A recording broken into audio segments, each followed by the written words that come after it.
Bismillahirrahmanirrahim. Alhamdulillahi rabbil alamin. Wabihi nasta'in ala umurid dunya waddin. Wassalatu wassalamu ala ashrafil anbiya wa sayyidil mursalin.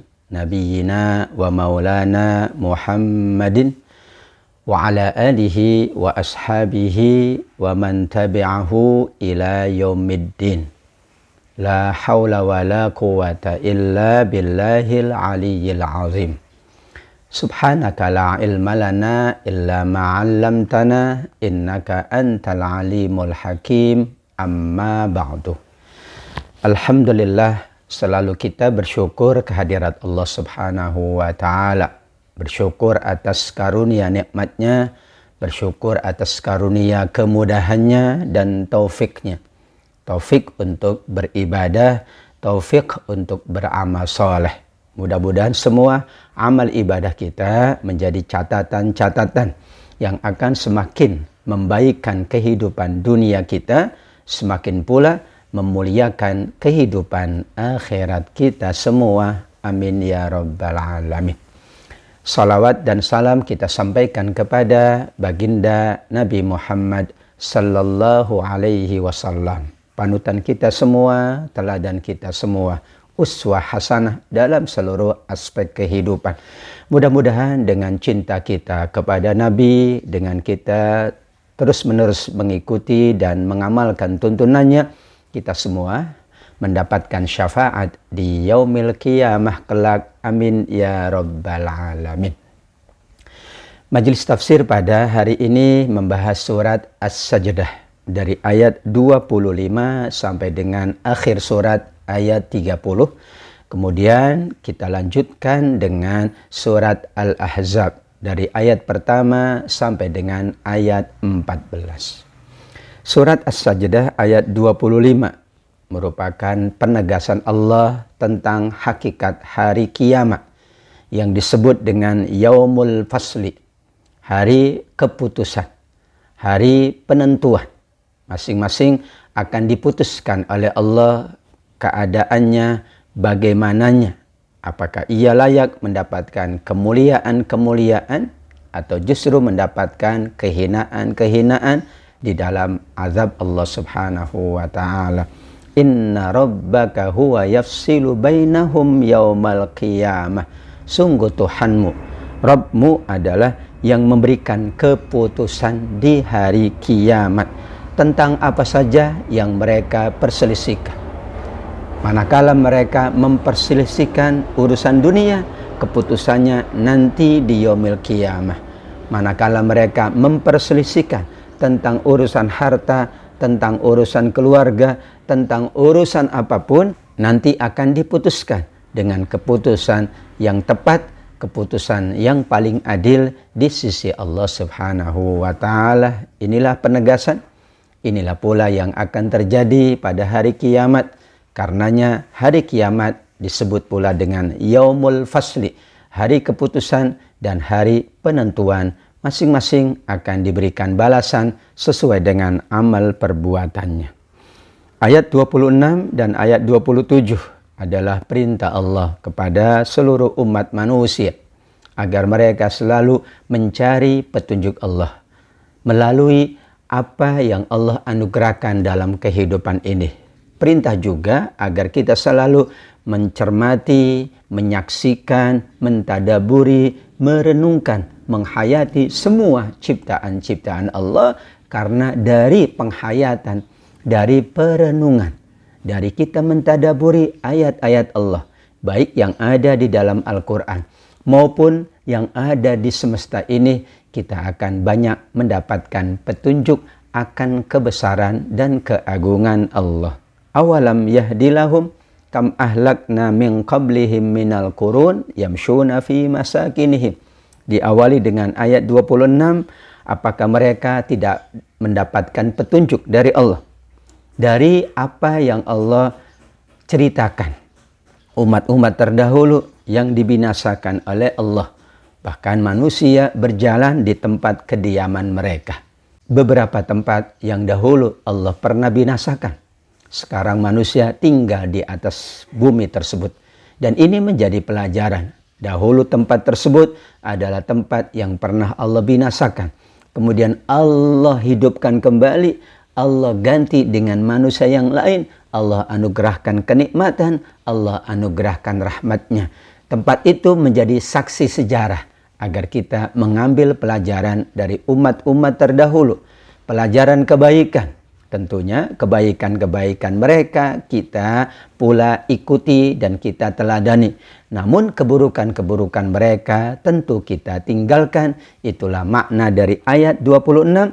Kita mengambil petunjuk dari peristiwa masa lalu, cerita-cerita umat terdahulu, dan manusia tinggal di tempat tersebut. Dahulunya adalah umat yang pernah dibinasakan oleh Allah Subhanahu wa Ta'ala. Inna fi dzalika laayatin afala yasma'un. Sungguh pada yang demikian terdapat tanda-tanda kekuasaan Allah, namun diperuntukkan kepada orang-orang yang mau mendengar. Karenanya Allah bertanya, afala yasma'un, tidakkah mereka mau mendengar? Mendengar seruan Allah, mendengar tuntunan Allah, mendengar bimbingan Allah. Semuanya adalah diserahkan kepada manusia, hamba-hamba Allah. Dilanjutkan dengan ayat 27. Awalam yaro anna nasuqul ma'a ilal ardil juruzi fanukhriju bihi zar'an ta'kulu minhu an'amuhum wa anfusuhum. Tidakkah mereka mau memperhatikan? Kami menghalau awan yang mengandung air ke bumi yang tandus. Lalu kami tumbuhkan dengan air yang turun, yaitu air hujan, tanaman yang dari padanya hewan ternak dan manusia memanfaatkan. Akhir dari ayatnya juga adalah peringatan untuk kita, pertanyaan untuk kita, afala yubsirun, tidakkah manusia mau memperhatikan, mau melihat bagaimana tanda kekuasaan Allah dari air hujan yang turun ke bumi yang tandus. Suburlah bumi itu, kemudian tumbuh tanaman yang itu dimanfaatkan oleh hewan ternak dan oleh umat manusia. Dengan demikian benar tanda kekuasaan Allah pun ada pada semesta ini, ada pada kejadian-kejadian yang Allah Subhanahu wa Ta'ala perlihatkan dalam semua ciptaan-ciptaannya. Namun apa yang terjadi? Ayat 28 malah mereka bertanya, kata para ulama tafsir, orang-orang yang mengingkari kekuasaan Allah. Mereka katakan, wa yaqulun mata hadzal fathu in kuntum shadiqin. Kapan kami mendapatkan kemenangan jika kalian orang-orang yang benar? Mereka menyaksikan Allah. Sesungguhnya kemenangan dan kekalahan adalah benar dari Allah Subhanahu wa Ta'ala. Manusia hanya diminta berikhtiar. Manusia menjalankan sebab dan musabab. Hakikatnya hanya Allah. Kita jalankan semua kebaikan-kebaikan. Kita jalankan ibadah. Kita jalankan amal soleh tanpa mempertanyakan kepada Allah. Karena yang ditanya adalah manusia. Bukan kita bertanya kepada Allah. Tapi manusia nanti ditanya oleh Allah Subhanahu wa Ta'ala. Kenapa ketika Anda sehat, Anda berbuat ini? Manusia akan ditanya. Kenapa ketika Anda sakit, Anda berbuat demikian? Manusia yang ditanya. Tapi Allah tidak mungkin ditanya. Bahkan tidak mungkin manusia mempertanyakan apa saja ketetapan Allah kepada manusia. Kenapa ya Allah aku begini? Tidak layak mempertanyakan itu. Namun Allah lah yang nanti akan bertanya kepada kita. Kenapa kalian berbuat demikian? Kenapa kalian tidak menggunakan nikmatku? Dan sebagainya. La yus'alu amma yaf'alu wa hum yus'alun. Allah tidak berhak ditanya. Kenapa berbuat ini? Kenapa Allah menetapkan ini? Tapi kitalah manusia yang nanti akan ditanya oleh Allah. Demikian apa yang disampaikan oleh Allah di dalam surat Al-Anbiya akhir ayat 29. Allah Subhanahu wa Ta'ala menegaskan, menjawab pertanyaan di ayat 28. Qul yaumal fathi la yanfa'ul ladzina kafaru imanuhum walahum yunzurun. Sungguh hari kemenangan itu tidak ada gunanya melainkan dengan penuh keimanan. Kesuksesan dan kegagalan Yang terbaik adalah manakala disertai dengan keimanan. Sukses dengan keimanan bagus. Namun kalau Allah menghendaki gagal, namun dengan penuh keimanan itu juga bagus. Karena tidak ada hakikat dalam kehidupan ini, melainkan semuanya adalah ketetapan Allah Subhanahu wa ta'ala. Ditutup ayat 30. Fa'arid anhum wantazir innahum muntazirun. Wahai Muhammad, berpalinglah dari mereka yang mendurhakai Allah. Dan tunggulah apa yang akan terjadi kepada mereka, yaitu pada hari kiamat kelak. Sesungguhnya mereka adalah orang-orang yang menunggu keputusan Allah. Shadaqallahul azim.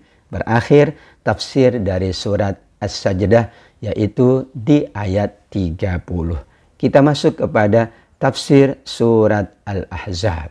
Surat Al-Ahzab adalah nama surat untuk mengabadikan perang yang pernah terjadi di masa Nabi yang dikenal dengan perang Ahzab atau perang Khandaq, di mana ada inisiasi dari seorang sahabat Salman Al-Farisi untuk membuat parit dikenallah dengan nama Khandaq atau disebut juga dengan Al-Ahzab, karena yang memusuhi Nabi adalah banyak golongan.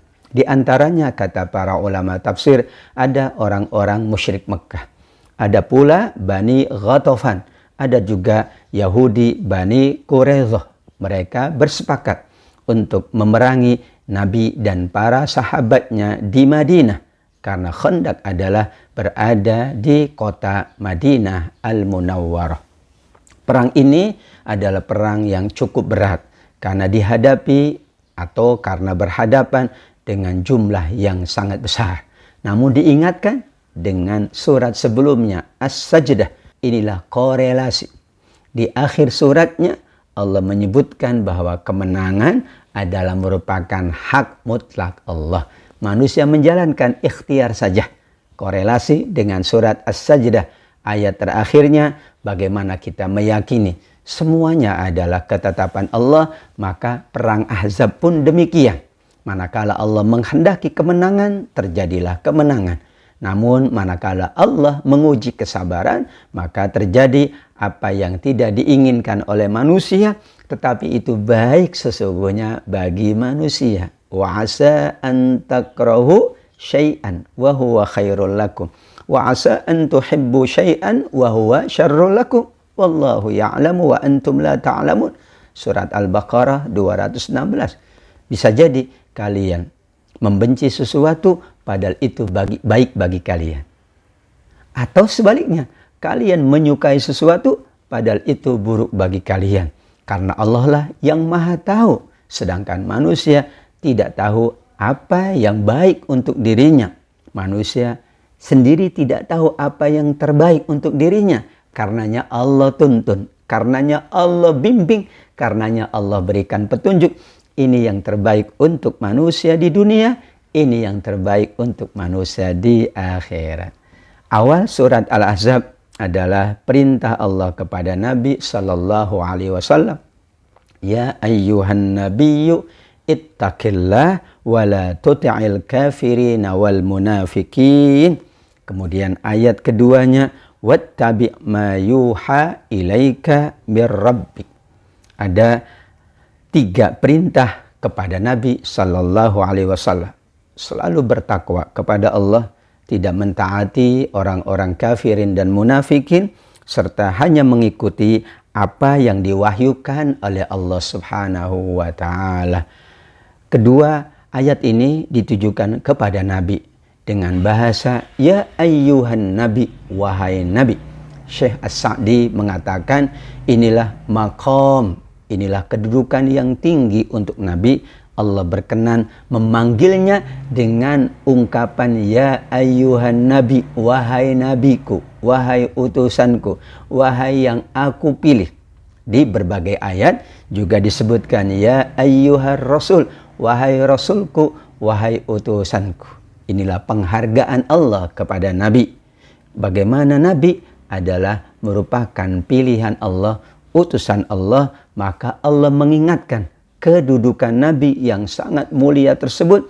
Engkau hendaklah menjadi contoh dalam ketaatan, contoh dalam ketakwaan, demikian juga contoh mengikuti tuntunan dan petunjuk Allah Subhanahu wa taala. Innallaha kana aliman hakima. Dipastikan Allah itu sesungguhnya amat sangat mengetahui, amat sangat bijaksana.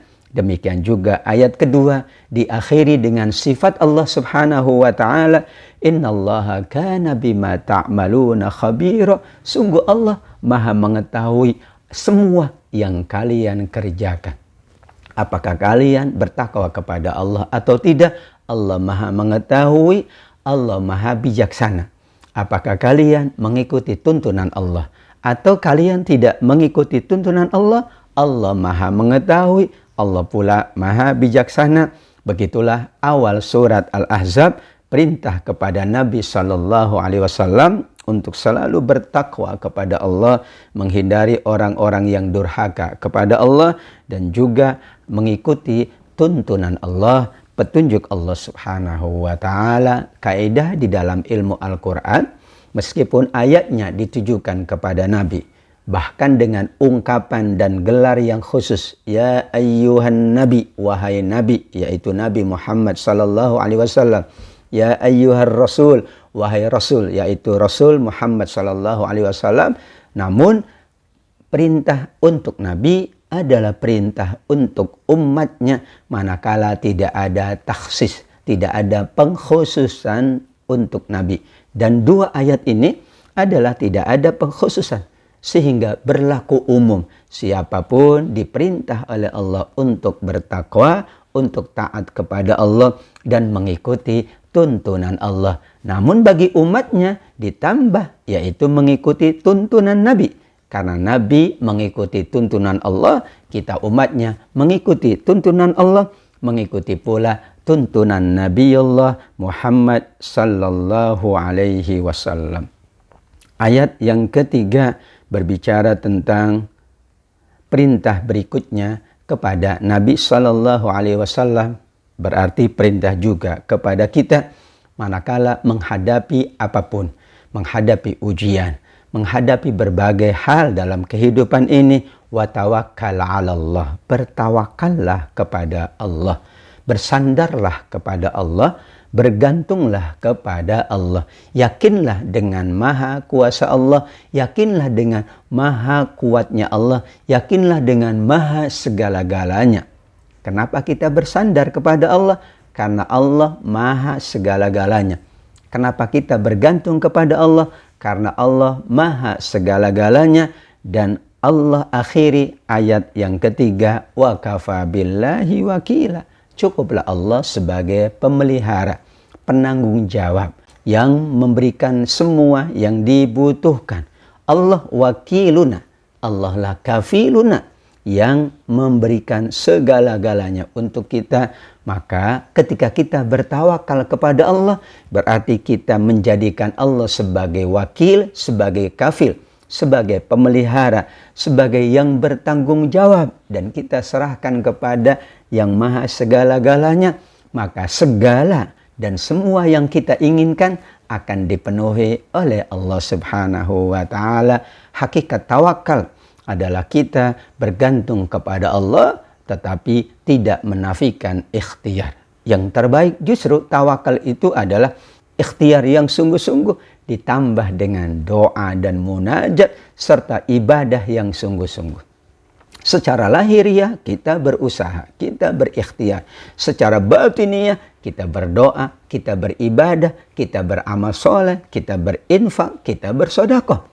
Karena inilah sesungguhnya yang diinginkan oleh Allah. Orang-orang beriman bertawakal berarti dia menjalankan apa yang Allah perintahkan, meninggalkan yang dilarang oleh Allah, ditambah dengan doanya, ditambah dengan munajatnya, ditambah dengan ikhtiarnya untuk dan kepada Allah Subhanahu wa taala.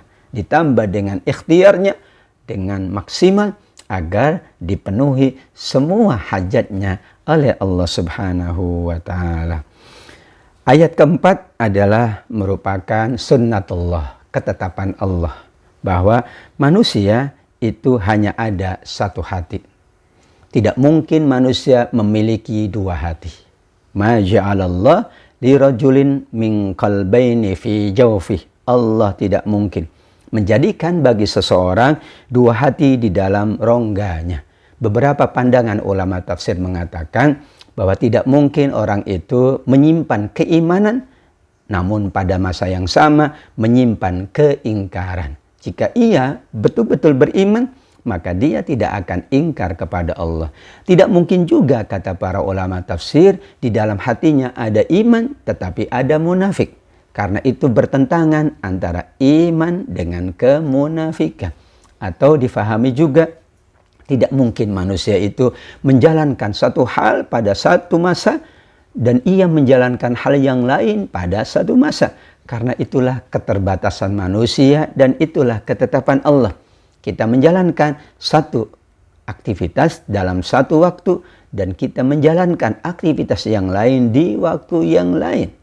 Sebagian ulama memahami bahwa ini diturunkan kepada Bani Fihr, salah satu kabilah di masyarakat Mekah, bahwa mereka selalu mengada-ngadakan. Bahkan mereka menafikan kekuasaan Allah. Dia katakan, aku mampu melakukan ini dan aku mampu melakukan itu pada waktu yang sama. Karena hatiku ada dua. Sesekali hatiku berbuat ini, sesekali hatiku berbuat yang lain dalam waktu yang sama.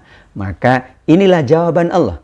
Bahwa manusia dibekali oleh Allah satu hati dan manusia diminta oleh Allah untuk selalu membersihkan hatinya, mensucikan hatinya, agar ia selalu baik, mampu berbuat baik dengan bekal hati yang bersih, hati yang jernih, ia mampu menjalankan kebaikan-kebaikan dan amal soleh. Kalimat berikutnya di ayat yang sama, yaitu ayat yang keempat adalah tentang hakikat istri. Istri adalah bukan ibu. Ibu adalah yang melahirkan kita. Sedangkan istri adalah yang membersamai kita dalam kehidupan ini. Pasangan manusia adalah istrinya atau suami. Ayat ini berbicara tentang peristiwa di masa dahulu. Tradisi masyarakat jahiliyah untuk berbuat zihar kepada istri mereka. Dengan mengatakan misalnya, anti alayya ka dhuhri ummi. Engkau bagiku seperti punggung ibuku. Mereka menyamakan antara istri dengan ibu. Karenanya Allah Subhanahu wa taala menegaskan, "Wa ma ja'ala azwajakumul la'i tuzahiruna minhunna ummahatikum." Tidak mungkin Allah menjadikan istri-istri yang kalian zihar sebagai ibu-ibu kalian. Meskipun kalian mengatakan itu dengan menyamakan antara istri kalian dengan ibu kalian, sama sekali tidak akan mengubah statusnya. Istri adalah tetap istri dan ibu adalah tetap ibu. Dan ini diperkuat di surat Al-Mujadilah ayat yang kedua. Alladzina yudhahiruna minkum min nisa'ihim ma hunna ummahatihim. Orang-orang yang menzihar istrinya, sesungguhnya mereka adalah bukan ibu-ibu kalian. Bukan ibu-ibu dari kalian. Karena status ibu adalah yang melahirkan kita, sedangkan istri adalah yang bersama kita menjalin keluarga yang sakinah, mawaddah, warahmah. Alladzina yudhahiruna minkum min nisa'ihim ma hunna ummahatihim. Mereka, para suami yang menzihar istrinya, yang menyamakan istrinya dengan ibu-ibunya, sesekali istri-istri mereka tidak akan mungkin menjadi ibu-ibu mereka. Allah Subhanahu wa taala amat sangat menghargai kaum wanita. Allah Subhanahu wa taala amat sangat menghargai kaum ibu. Semuanya Allah angkat derajatnya. Namun masing-masing punya kedudukan yang berbeda.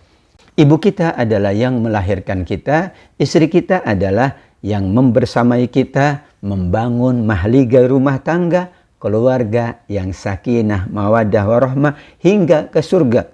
Menyiapkan anak-anak, menyiapkan keturunan yang terbaik, solihin dan solihat. Peristiwa zihar ini adalah tradisi jahiliyah. Dalam tradisi jahiliyah, mereka mengatakan itu atau memperlakukan istri dengan zihar agar kemudian turun status cerainya. Ketika menzihar mengatakan Anda atau istriku seperti punggung ibuku, maka otomatis mereka bercerai. Kemudian Allah membatalkan bahwa mereka yang pernah melakukan zihar, kemudian mereka bertobat dan membayar kafarat, maka mereka kembali menjadi istri dan suami. Dan mereka dibolehkan menggauli istri mereka kembali manakala mereka sudah memenuhi kafarat yang harus mereka bayar. Kafaratnya disebutkan di surat Al-Mujadilah ayat yang ketiga dan ayat yang keempat. Orang-orang yang menzihar istri mereka, kemudian mereka hendak menarik kembali apa yang mereka ucapkan. Mereka ingin bertobat kepada Allah, maka wajib mereka memerdekakan budak sebelum keduanya bergaul atau bercampur. Manakala tidak menemukan, maka kata Allah di ayat yang keempat surat Al-Mujadilah, "Faman lam yajid fasiyamu syahraini mutatabi'aini min qabli ayyatamassa." Jika tidak mendapatkan budak, maka wajib berpuasa 2 bulan berturut-turut sebelum keduanya bercampur. Manakala tidak mampu juga berpuasa 2 bulan, maka ia wajib memberi makan 60 orang miskin. Kafarat ini kata para ulama adalah untuk menekankan agar tidak mudah suami mengatakan ungkapan yang buruk mempersamakan istrinya dengan ibundanya, agar suami betul-betul bersikap baik kepada para istri, agar para suami juga betul-betul menjaga hati para istri, karena mereka memang dimuliakan oleh Allah Subhanahu wa Ta'ala. Sehingga peristiwa zihar ini adalah menjadi pelajaran yang sangat tiada terhingga. Bagaimana seseorang menjaga hubungan baik dengan istrinya, ia tidak melukai hati istrinya dengan ucapan, dengan perbuatan, atau dengan tindakan. Dan begitulah surat Al-Ahzab mengingatkan tradisi jahiliyah melakukan zihar, dan mereka sengaja untuk menghinakan para istri, sengaja pula agar mereka bercerai dengan istrinya. Maka orang yang melakukan zihar adalah berdosa. Namun Allah memberikan peluang mereka bersama kembali dengan membayar kafarat. Kafaratnya adalah memerdekakan budak jika ada, berpuasa 2 bulan berturut-turut, atau memberi makan 60 orang miskin, sehingga kembalilah mereka dapat bergaul sesama suami dan istri dalam keberkahan dari Allah Subhanahu wa Ta'ala. Kalimat berikutnya di ayat yang keempat adalah tentang persoalan anak angkat. Sungguh anak-anak yang kalian angkat adalah bukan anak kandung kalian. Ini pula menjadi tradisi masyarakat jahiliyah, di mana anak angkat mereka nasabkan kepada ayah angkatnya. Padahal status anak angkat adalah bukan anak kandung. Dan ini pernah terjadi kepada Nabi SAW. Nabi memiliki anak angkat, Zaid bin Harithah. Di masa awal sebelum turun ayat ini, maka Zaid disebut dengan Zaid bin Muhammad. Padahal Zaid bukan anak dari Nabi Muhammad SAW. Maka Allah turunkan ayat ini untuk mengingatkan bahwa anak angkat bukan anak kandung. Anak angkat adalah anak yang kita asuh, yang kita pelihara untuk kebaikan-kebaikan mereka. Dan ini perbuatan yang mulia. Mengasuh anak, mendidik anak, membesarkan, memenuhi kebutuhan-kebutuhan mereka. Meskipun bukan anak kandung kita. Bisa jadi anak dari saudara kita, atau anak yatim, atau siapapun. Namun secara nasab tetap saja anak angkat dinasabkan kepada ayah kandungnya, bukan kepada ayah angkatnya. Dan demikian juga di masa jahiliyah banyak peristiwa sahabat-sahabat mengangkat anak. Hudzaifah mengangkat anak namanya Salim. Namun kemudian setelah turun ayat ini, maka Salim tidak disebut dengan Salim bin Hudzaifah, tapi Salim bin Abdullah ayahnya. Kemudian ia menjadi salah seorang yang memberikan kebaikan kepada Hudzaifah ibnul Yaman sebagai tanda bakti kepada ayah angkatnya.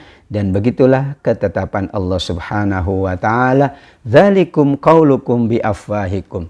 Apapun ucapan kalian terhadap istri kalian melalui zihar, ucapan kalian kepada anak angkat kalian bahwa mereka adalah anak kandung kalian, itu sesungguhnya adalah ucapan yang tidak benar, ucapan yang tidak dibolehkan oleh Allah. Dan kemudian Allah Subhanahu wa taala mengingatkan agar kalian tetap menjadikan istri adalah istri, ibu adalah ibu, demikian juga menjadikan anak angkat adalah anak angkat. Bagaimana sekiranya tidak diketahui ayah-ayah kandung mereka?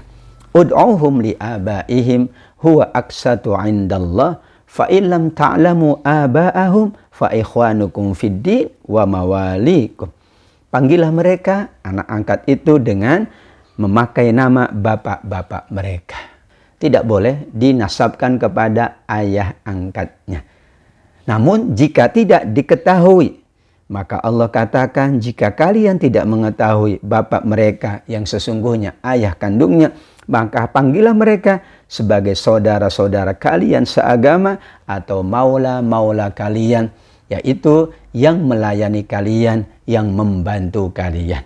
Maula adalah tradisi bangsa Arab, yaitu menjadikan orang sebagai budak yang membantu di rumahnya, yang menjaga rumahnya, bahkan yang melayani semua kebutuhan tuannya. Sebelum dihapus oleh Allah, ada tradisi perbudakan yang kita istilahkan dengan maula. Jika tidak diketahui ayah kandung mereka, maka kita sebut saja Abdullah, Muhammad bin Abdullah misalnya. Atau kita katakan dia adalah saudara-saudara kita dalam agama. Atau kita katakan dia adalah maula. Dahulu Hudzaifah memiliki anak angkat namanya Salim. Kemudian setelah dihapuskan oleh Allah Subhanahu wa taala bahwa tidak boleh menjadikan anak angkat sebagai anak kandungnya, dinasabkan kepada ayah angkatnya, maka maula dari Hudzaifah disebut dengan Salim maula Hudzaifah. Pada awalnya Salim bin Hudzaifah. Namun sekarang tentunya tidak ada maula, tidak ada budak, maka kita memanggilnya dengan panggilan ayah kandungnya, misalnya Muhammad bin Abdullah, misalnya Salim bin Abdullah, dan seterusnya, karena ini merupakan ketetapan dari Allah untuk menjaga nasab dan keturunan. Bagaimanapun, ayah adalah betul-betul ayah kandungnya. Meskipun ia diasuh oleh ayah yang lain, maka sistem pengasuhan dengan mengangkat anak adalah untuk membantu saja. Nasab sesungguhnya tetap kembali kepada ayahnya. Kedudukan Nabi SAW di ayat yang ke-6 adalah kedudukan yang paling tinggi, termasuk bagaimana kedudukan istri-istri Nabi SAW. An-nabiyyu aula bil mu'minin min anfusihim wa azwajuhu ummahatuhum. Nabi itu lebih utama bagi orang-orang beriman dibandingkan diri mereka sendiri, dan semua istri-istri Nabi adalah ibu-ibu bagi orang-orang yang beriman. Sampai dikatakan oleh Nabi SAW, la yu'minu ahadukum hatta akun ahabba ilaihi min walidihi wa waladihi wan nasi ajma'in. Tidak beriman seseorang melainkan ia menjadikan aku lebih dicintai dari ayahnya, dari anaknya, dan dari seluruh manusia. Penghormatan ini adalah karena mulianya Nabi SAW. Allah mendudukan Nabi di kedudukan yang paling tinggi. Siapapun wajib mencintai Nabi, dan sahabat-sahabat Nabi amat sangat mencintai beliau. Bahkan mereka, para sahabat, tidak berani melakukan apapun yang dibenci oleh Nabi SAW. Dasar cinta inilah yang menjadikan mereka sahabat-sahabat mulia Nabi SAW. Kita umat Nabi tentunya tidak mungkin kita menghina Nabi. Kita selalu mencintainya karena Nabi adalah segala-galanya di atas orang tua kita, di atas anak kita, di atas keluarga kita, bahkan di atas seluruh umat manusia. Kedudukan yang sangat agung dari Nabi SAW karena Allah mengagungkannya, karena Allah memuliakannya. Untuk mengagungkan dan memuliakan Nabi SAW, maka istri-istri Nabi pun dijadikan oleh Allah sebagai ibunya orang-orang yang beriman. Seolah-olah mereka adalah ibu kandung kita, untuk menunjukkan keagungan dan penghormatan kita kepada semua istri Nabi Sallallahu Alaihi Wasallam. Sedangkan kita diutamakan yang memiliki hubungan keturunan, wa ulul arham ba'duhum awla bi ba'din fi kitabillah minal mu'minin wal muhajirin. Dahulu di masa awal orang-orang muhajirin dan ansor saling waris mewarisi. Maka ayat ke-6 ini yang kemudian mengembalikan hak waris kepada mereka yang ada hubungan keturunan, ada hubungan nasab, ada hubungan darah. Sedangkan sahabat atau teman atau keluarga yang jauh tidak mendapatkan hak waris, tetapi nanti mendapatkan hak wasiat. Di sini untuk menunjukkan bahwa tetap saja mereka yang ada hubungan darah, hubungan keturunan juga diutamakan oleh Allah Subhanahu wa Ta'ala. Meskipun kita mencintai dan kita menyayangi sahabat kita, teman-teman kita, tetapi mereka yang ada hubungan keturunan, hubungan darah diutamakan dalam persoalan waris mewarisi. Ketetapan Allah ini untuk membatalkan pula kebiasaan masyarakat jahiliyah dahulu. Bahkan kebiasaan orang-orang muhajirin dan ansor yang saling waris mewarisi berdasarkan persahabatan, berdasarkan pertemanan. Karenanya Allah menginginkan waris mewarisi berdasarkan keturunan, berdasarkan pernikahan. Ayat yang ke-8 berbicara tentang janji Allah kepada semua nabi-nabi Allah Subhanahu wa Ta'ala. Dan ingatlah, ketika kami mengambil perjanjian dari para nabi dan dari engkau sendiri wahai Muhammad, demikian juga dari Nabi Nuh sebelumnya, Nabi Ibrahim, Nabi Musa, Nabi Isa putra Maryam, dan kami mengambil janji dengan perjanjian yang sangat teguh bahwa mereka adalah manusia-manusia mulia, mereka adalah utusan Allah, mereka adalah pilihan Allah. Mereka diutus oleh Allah Subhanahu wa Ta'ala agar orang-orang yang betul-betul mengikuti mereka semakin yakin dengan kebenaran mereka, sedangkan mereka yang tidak mengikuti akan mendapatkan hukuman dari Allah Subhanahu wa Ta'ala. Inti dari perang Ahzab yang menjadi nama surat, yaitu surat Al-Ahzab, adalah berada di ayat yang ke-9 sampai dengan ayat 23. Bagaimana peristiwa perang Ahzab diabadikan oleh Allah, bagaimana keadaan Nabi dan para sahabatnya saat berada dalam perang Ahzab. Itulah inti dari surat Al-Ahzab. Kenapa dinamakan surat Al-Ahzab? Karena ada peristiwa perang yang disebut dengan perang Ahzab atau perang Khandaq, dan itu ada di ayat 9 sampai dengan ayat 23. Kita awali dari ayat 9. Ya ayyuhalladzina amanu dzkuru ni'matallahi 'alaikum idh ja'atkum junudun fa arsalna 'alaihim riha wa junudan lam taroha wa kana Allah bima ta'maluna basira. Wahai orang-orang beriman, wahai sahabat-sahabat yang berada dan mengikuti perang Ahzab bersama Nabi SAW, ingatlah nikmat Allah yang Allah karuniakan kepada kalian. Ketika bala tentara datang kepada kalian, kami kemudian kirimkan angin topan yang memporak-porandakan kemah-kemah dan tenda-tenda mereka. Demikian juga kami kirimkan bala tentara yang tidak dapat dilihat, yaitu malaikat-malaikat Allah, sehingga bantuan yang terbesar pada saat perang Ahzab adalah bantuan dalam bentuk malaikat-malaikat Allah Subhanahu wa Ta'ala. Kenapa Allah membantu sahabat dan Nabi SAW dalam perang Ahzab? Karena keadaan mereka amat sangat berat, sebagaimana yang disampaikan di ayat ke-10. Mereka datang kepadamu dari atas dan dari bawahmu. Mereka juga menjadikan penglihatanmu terpana, bahkan hatimu semakin sesak sampai ke tenggorokan. Saat itulah kalian berprasangka yang bukan-bukan terhadap Allah Subhanahu wa Ta'ala. Kondisi yang sangat berat. Mereka datang dari berbagai penjuru, dikatakan dari atas, yaitu dari sebelah timur, dari bawah, yaitu dari sebelah barat, bahkan dari seluruh penjuru yang ada. Mereka juga mengepung Nabi dan para sahabatnya, seolah-olah tidak mungkin ada jalan keluar. Saat itulah Allah turunkan angin topan yang memporak-porandakan seluruh tenda-tenda dan kemah-kemah mereka. Demikian juga Allah turunkan malaikat-malaikat yang menolong Nabi, menolong para sahabatnya. Padahal saat itu pula hunalika tuliyal mu'minun wa zulzilu zilzalan syadida. Disitulah orang-orang mukmin sedang diuji. Bahkan hatinya digoncangkan dengan goncangan yang dahsyat. Sampai muncul prasangka yang buruk kepada Allah. Praduga-praduga yang tidak baik kepada Allah. Su'udzon kepada Allah. Ya Allah, bagaimana ini kami? Katanya engkau menolong kami, tetapi engkau tidak menolong kami. Bagaimana mungkin kami menghadapi mereka yang lebih banyak?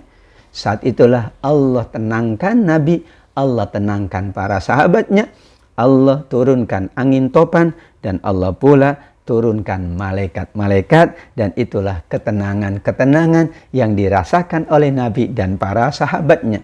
Ujian yang berat juga menimpa Nabi dan para sahabatnya, sebagaimana dituturkan di ayat 12, di ayat 13, dan juga di ayat yang ke-14. Orang-orang munafik dan mereka yang hatinya sakit berkata kepada para sahabat yang sedang diuji dengan goncangan yang sangat hebat. Mereka katakan, janji Allah, janji Rasulnya hanya tipu daya belaka. Harusnya Allah segera menolong kalian. Harusnya Nabi ditolong oleh Allah Subhanahu wa Ta'ala. Tapi buktinya Allah tidak menurunkan pertolongan. Semakin berat lagi ujian yang dirasakan oleh para sahabat. Bahkan di antara mereka ada yang mengatakan, wahai penduduk Yathrib. Mereka menyebutnya Yathrib, yaitu nama awal sebelum dinamakan dengan Madinah. Tidak ada tempat bagi kalian di Ahzab ini. Pulanglah kalian ke Madinah. Karena kalian akan selamat, kalian akan aman. Tapi kalau kalian tetap berada di Ahzab ini, maka kalian tidak akan selamat. Mereka bukannya membantu orang-orang beriman, namun mereka mengatakan sesuatu yang semakin menggoncangkan hati para sahabat Nabi Shallallahu Alaihi Wasallam, sehingga provokasi itu berhasil meluluhkan sebagian yang ikut berperang. Ada di antara mereka yang meminta izin untuk pulang dengan mengatakan, rumah-rumah kami terbuka, khawatir terjadi sesuatu di rumah kami. Padahal rumah-rumah itu tidak terbuka. Namun kata Allah, mereka ingin melarikan dari peperangan. Padahal al-firar minaz zahab, kata Nabi, keluar atau lari dari peperangan adalah termasuk dosa yang sangat besar. Disitulah keadaan yang sangat berat dari perang Ahzab ini. Dan kalau Yathrib diserang dari segala penjuru dan mereka diminta agar berbuat kekacauan, niscaya mereka akan mengerjakannya. Hanya sebentar saja mereka menunggu. Begitulah keadaan yang sangat berat yang dialami oleh Nabi dan para sahabatnya. Sampai seandainya mereka datang ke Madinah, mereka datang ke Yathrib, kemudian mereka membuat kekacauan, mereka pula akan melakukan itu. Di Ahzab mereka membuat kekacauan. Di Madinah atau di Yathrib mereka juga membuat kekacauan, keadaan yang cukup berat. Digambarkan oleh surat Al-Ahzab. Ini menunjukkan bahwa perang Ahzab adalah perang yang cukup berat yang pernah dialami Nabi dan para sahabatnya. Namun diingatkan pula oleh Allah bahwa ini adalah merupakan ketetapan Allah. Ini pula ujian dari Allah. Tetap saja Allah lah yang menentukan segala-galanya. Dan manakala Nabi dan para sahabatnya tetap bersabar, tetap bergantung kepada Allah, tetap bermohon kepada Allah, tetap bermunajat kepada Allah, akhirnya Allah berikan bala bantuan malaikat-malaikat Allah. Allah turunkan pula angin topan yang membantu Nabi dan para sahabatnya untuk merusak kesatuan orang-orang musyrik saat itu.